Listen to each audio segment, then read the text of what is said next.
విశాఖ నగర సమీపంలో ఉన్నటువంటి శ్రీ వరాహలక్ష్మి నరసింహ స్వామివారి ఆలయం దిగున ఉన్న కాలభైరవుని ఆలయం వద్ద మనం ఇప్పుడు ఉన్నాం. ఈరోజు ఆదివారం అమావాస్య పుష్యమి నక్షత్రం అవ్వడం చేత వేలాది మంది భక్తులు స్వామివారిని దర్శించుకోవడానికి వచ్చారు. ఇక్కడికి వచ్చినటువంటి కొంతమంది భక్తులతో మాట్లాడి వారి మాటల్లోనే మరికొన్ని విషయాలు తెలుసుకుందాం.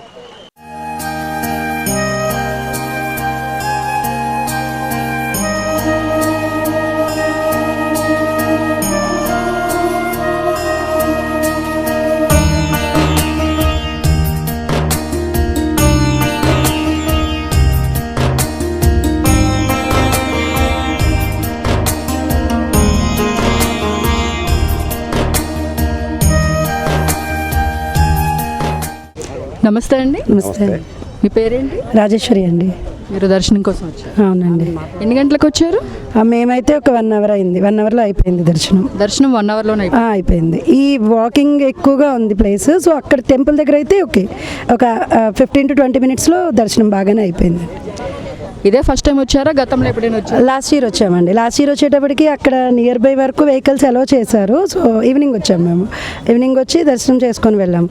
ఈరోజు సండే ప్లస్ అమావాస్య కలిసింది. అందులో మార్నింగ్ టైం కదా, చాలామంది ఫ్రీగా ఉండడం, చాలా ఎక్కువ ఫ్లోటింగ్ ఉంది.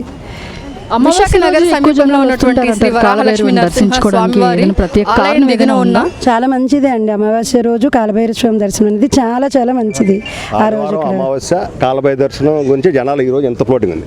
యాక్చువల్గా గిరిప్రదక్షిణ కూడా ఇంతమంది జనాలు కంటే ఎక్కువ ఉంది ఫ్లోట్. ఈ యాక్చువల్గా జనాలు గుడి దగ్గర ఫ్లోటింగ్ లేదు, ఈ వేలో ఫ్లోటింగ్ వచ్చే వాళ్ళు వెళ్ళే వాళ్ళు ఫ్లోటింగ్ ఎక్కువ ఉంది. గుడి దగ్గర జనాలు చాలా తక్కువ. గుడి దగ్గర 20 మినిట్స్లో దర్శనం అయిపోతుంది. గుడి దగ్గర ఏ ప్రాబ్లం లేదు.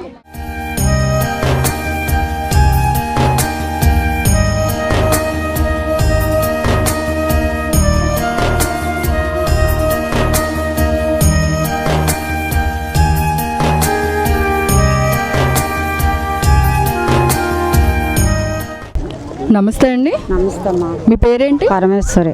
ఎక్కడి నుంచి వచ్చారు? ట్రాప్స్. ఇదే మొదటిసారి వచ్చారా? గతంలో ఎప్పుడైనా వచ్చారు? గతం నుండి వస్తున్నాము. మేము అక్కడ ఒక పంతులు గారి దగ్గరికి వెళ్ళాము. మా అమ్మాయి చనిపోయింది. మేము బాధపడుతుంటే పంతులు గారు అన్నారు, ఇతను పూజ చేయండి అమ్మ, మీరు 11 అమావాస్యలు చేయండి అని చెప్పారు. చేస్తుండగా మా చిన్నబాబుకి మ్యారేజ్ చేసాము. చిన్నబాబుకి మ్యారేజ్ చేయలేపు 9 లోపలే మా అమ్మాయి మాకు పుట్టింది.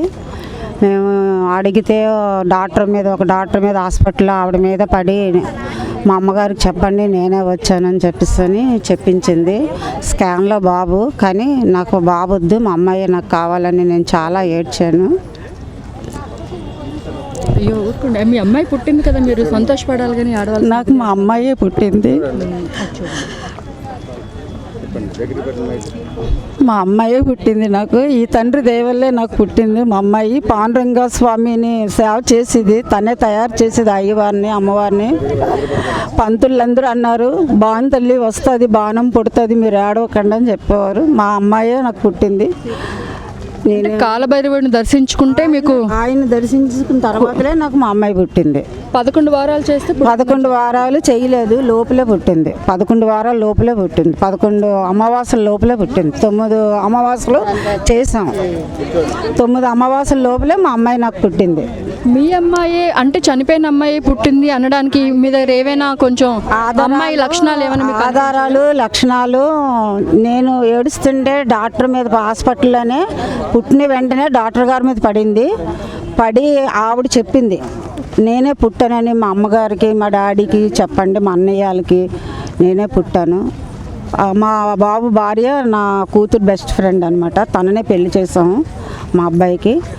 తనకు కూడా చెప్పింది నేనే వచ్చానువే, నీకు నేను జన్మించాను మళ్ళా అని చెప్పేసి మా కోడలకు కూడా చెప్పింది. అలాగే చాలా దిక్కులకి మేము వెళ్తే పంతులు కూడా చెప్పారు, ఇవి డేట్ ఆఫ్ బర్త్లు అవన్నీ చూసి పంచాంగం చూసి బాంతల్లే వచ్చింది, మీరు ఇంకేమీ సందేశం పడొద్దు అని. అయితే ఈ పుట్టిన అమ్మాయిలో మేము లక్షణాలు కనిపెడుతున్నాము. బాను అంటే నేనే అంటది, పేరు ఇంకొకటి పెట్టాము, కానీ బాను అని పిలిస్తే బాను అని పలుకుతుంది. తన పేరు ఎస్ఎస్సి అంటే పలకదు, బాను అంటే పలుకుతుంది. మీ చనిపోయిన అమ్మాయి పేరు పెట్టి పిలిస్తే పలుకుద్ది, ఆ అమ్మాయి పేరు పెట్టి పిలిస్తే పలకదు. బాను నువ్వెవరు అమ్మా అంటే, ఎస్ఎస్సి నువ్వెవరు అమ్మా అంటే నేను బాను అని చెప్తుంది. మా అమ్మాయి ఎక్కువ పూజలు చేసేది. తిని కూడా మార్నింగ్ లేచి ఫ్రిడ్జ్లో వాటర్ బాటిల్తో వాటర్ తీసి తులసి కోటకి వేస్తుంది, ఇలా నమస్కారం చేసుకుంటుంది. చనిపోయిన అమ్మాయి పుట్టడానికి కారణం కాలభైరవ స్వామియే. భైరవి స్వామి అంత నమ్మకం మీకు? నాకు నమ్మకం. నాకు ఈరోజు అంత వర్క్ ఉన్నా సరే నేను ఇచ్చాను అంటే నేను 4 గంటలకు వచ్చేస్తాను తెల్లవారి. నాకు ఈ తండ్రి అంటే చాలా నమ్మకం. పాప పుట్టడమే కాదు, మనం ఏమన్నా అనుకుంటే మనకు నెరవేరుస్తాడు ఆ దేవుడు.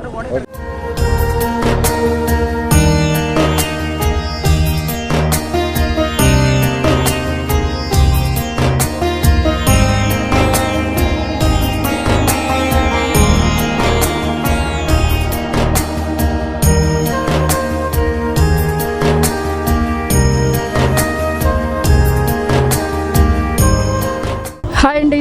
హాయ్, మీ పేరేంటి? దుర్గా ప్రసాద్. ఎక్కడి నుంచి వచ్చారు? మేము ఆనందపురం నుంచి వచ్చాం. ఎంతసేపు అయింది దర్శనం? 2 అవర్స్లో అయింది. 2 గంటల సమయం పడుతుంది. 2 గంటల సమయం పడుతుంది. ఇదే ఫస్ట్ టైం వచ్చారా, ఇంకెప్పుడైనా గతంలో వచ్చారా? నేను ఇది 3 టైమ్స్ రావడం, ఇది 4th టైము. మనం ఇక్కడికి వచ్చామంటే ఈ కాలభైరవ స్వామికి ఏదైనా మనం అనుకున్నామంటే నెరవేరుతుందన్నమాట. అలా మీకు ఏదైనా నిదర్శనం ఏదైనా ఉందా? నిదర్శనం అయ్యింది ఆల్రెడీ. ఏది మనం ఏదైనా మొక్కుకున్నామంటే ఏదైనా సక్సెస్ అవుతుంది అన్నమాట. చాలా ఎక్కువ జనాలు ఉన్నారు కదా, బాగా భక్తుల రద్దీ ఎక్కువ ఉంది కదా, స్పెషాలిటీలు ఎలా ఉన్నాయి ఇక్కడ? పర్లేదు, బాగానే ఉంది. స్పెషాలిటీస్ అన్నీ బాగున్నాయి. లాస్ట్ 3 ఇయర్స్ కంటే ఇప్పుడు చూస్తే అంతా బాగానే ఉన్నది.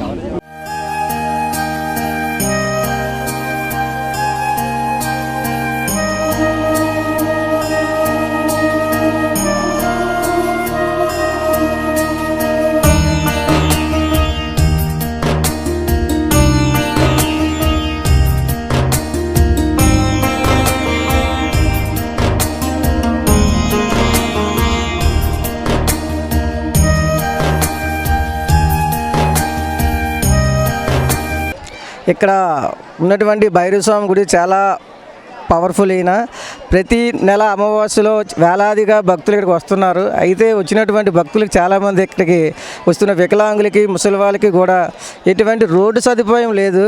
అందువల్ల చాలా ఇబ్బంది పడుతున్నారు. ఇక్కడ మధ్య మధ్యలో వచ్చే భక్తులు తాగడానికి వాటర్ కానీ ఇంకా వాళ్ళకి ఏదైనా సరే అవసరమైనటువంటి ఏర్పాట్లు అయితే సరిగా లేవు.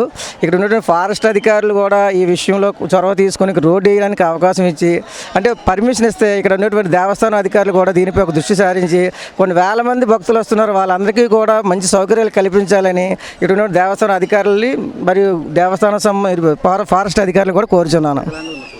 అదేవిధంగా ఇక్కడ ఉన్న వికలాంగులకు, ముసలి కూడా ప్రత్యేకమైన ఏర్పాట్లు ఏమైనా ఒక వెహికల్ ఏదైనా ఏర్పాటు చేసి వాళ్ళని సరే తీసుకొచ్చి ఆ సదుపాయం కల్పిస్తే బాగుంటుంది. అలాంటి వాళ్ళు వద్దామని ఉంటుంది. మెయిన్ ఉన్నటువంటి సీనియర్ సిటిజన్స్కి ఈ వికలాంగులు కూడా ప్రత్యేక ఏర్పాట్లు చేయాలని కోరుకుంటున్నాం.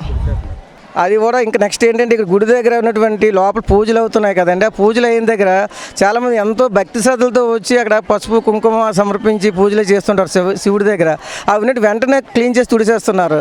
అలా కాకుండా దానికి అంటే సపరేట్గా ఇక ఏర్పాటు చేసి పక్కన అక్కడ పూజలు అయ్యేటట్లు ఉన్నట్టు బాగుంటుంది. వాళ్ళ మనోభావాలు దెబ్బతినకుండా చూస్తే చాలా బాగుంటుందని నేను కోరుచున్నాను.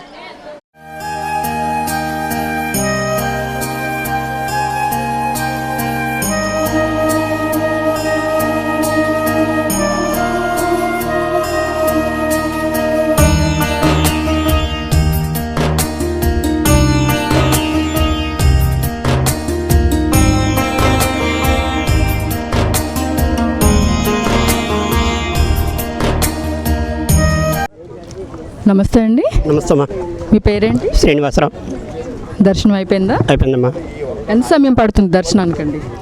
సుమారుగా జనాలు ఈరోజు ఎక్కువగా ఉన్నారు. కారణం ఏంటంటే అమావాస్య అనేది ప్రతి నెల కూడా వస్తుంది.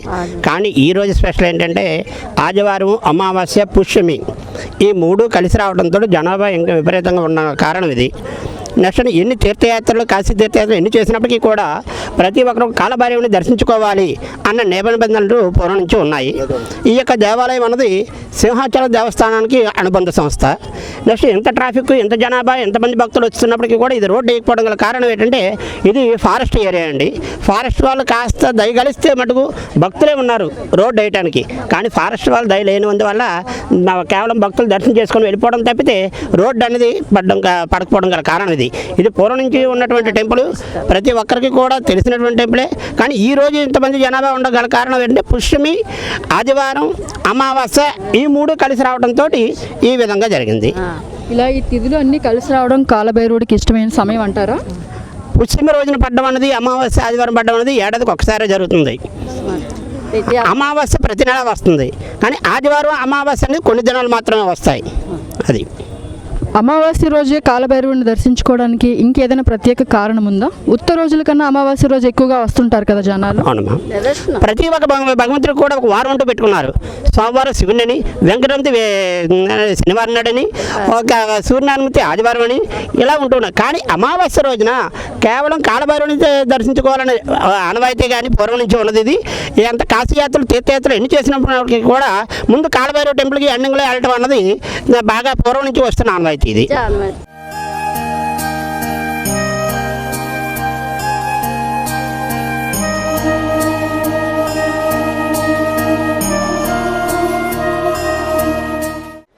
చూసారు కదా, ఆదివారం అమావాస్య పుష్యమి నక్షత్రం కావడం చేత ఇది ఏడాదికి ఒకే రోజు ఈ నక్షత్రం రావడం వేలాది మంది భక్తులు స్వామివారిని దర్శించుకోవడం జరిగింది. ఇక్కడికి వచ్చినటువంటి భక్తులు 9 లేదా 11 వారాలు వచ్చి స్వామివారిని దర్శించుకున్నట్లయితే వాళ్ళు అనుకున్న కోరికలు నెరవేరుతాయనేది ఎంతో మంది భక్తులు ప్రగాఢ నమ్మకం. అదేవిధంగా స్వామివారిని దర్శించుకొని స్వామివారిని అనుగ్రహం పొందినటువంటి భక్తులు ఎంతో సంతోషంతో ఆనందాలతో ఇక్కడి నుంచి వెళ్ళడం జరిగింది. ఇదండి ఈరోజు ఇక్కడ కథనం. పబ్లిక్ న్యూస్ 9, నేను మీ అరుణ.